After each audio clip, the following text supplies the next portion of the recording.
In essence, I think the best way to understand what's happening in Ethiopia is to consider it a conflict over power that has descended into potentially a form of ethnic cleansing. So you had the Tigray People's Liberation Front, who themselves were in power in Ethiopia for decades. Abiy Ahmed comes from a separate ethnic grouping, the Oroma, and they have allied with them many elements from within the Amhara. This all sounds really complicated, but fundamentally it's about who gets to rule and how do you maintain that rule. And how Abiy Ahmed seems to be choosing to maintain that rule is to wage war against the Tigray region.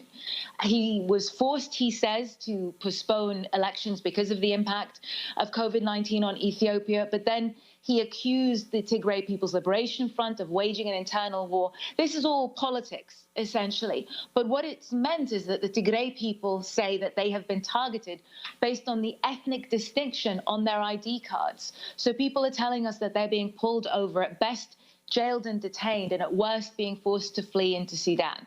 Prime Minister Ahmed says that not a single civilian was injured in all of this, in all of these weeks of fighting.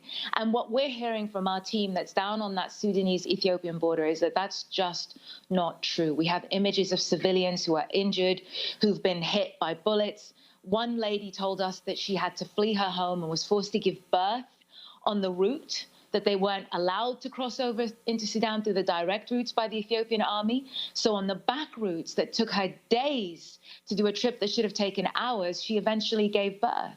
And she was met at the border by our teams and by the doctors. Fortunately, wonderfully, her child survived, and so did she. But that's just one story, and one of the only stories we're able to hear, because Abiy Ahmed has instated a complete communications blackout. So it's very hard to find out what's actually going on inside Tigray.